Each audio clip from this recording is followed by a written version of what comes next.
Hello and welcome back to Mimi's Corner. Thank you for tuning in to listen. My people, have you been following the drama happening in Nepal? If you think protests are only common in Africa, think again. Right now, the streets of Nepal are boiling.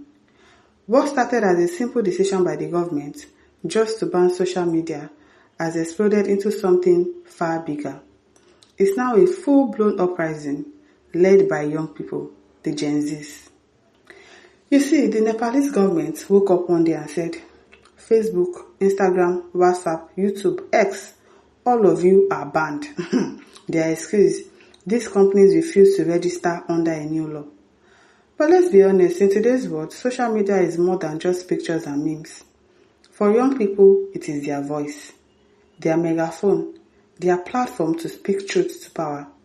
So when you take that away, you are not just cutting entertainment, you are silencing a whole generation. And that is what triggered the storm. Immediately, the young people, Nepal's Gen Zs, poured into the streets. They marched, they chanted, they carried signs. But here's the thing, this protest was never only about TikTok or Instagram. For years, these young people have been suffering under corruption, nepotism and joblessness. Imagine graduating with no hope of work.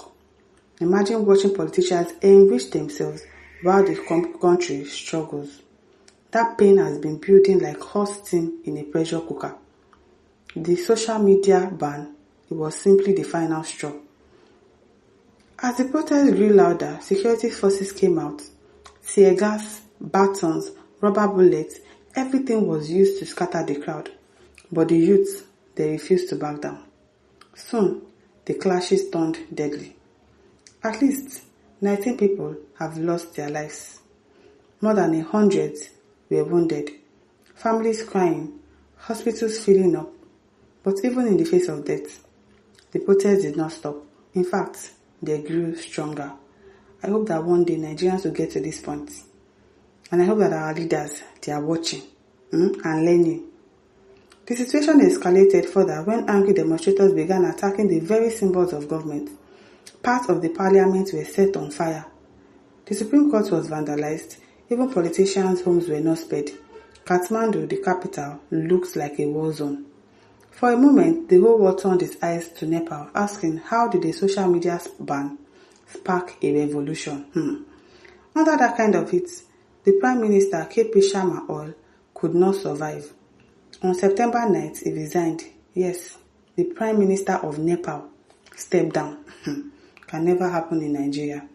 That same day, the government rushed to lift the social media ban as if to say, okay, we have heard you.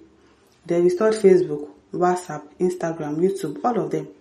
They even promised compensation to the families of those that were buyed, free medical treatment for the injured, and set up a 15-day investigation panel.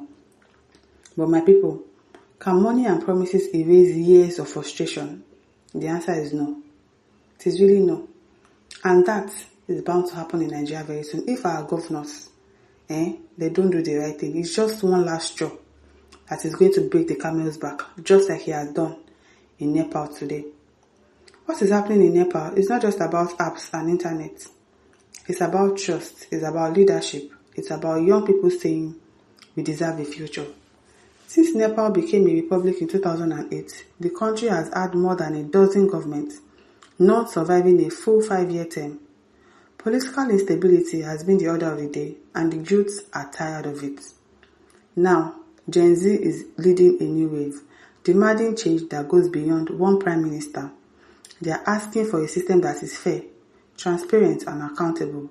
And until that happens, lifting a ban or resigning from office, it may not be enough to calm the fire. So Nepal stands at a crossroad.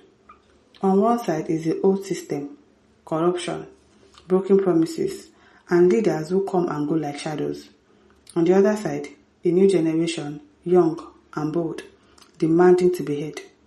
The question now is, will the leaders listen, or will history repeat itself? Please leave your thoughts in the comment section, and don't forget to like, to share, and subscribe. Bye.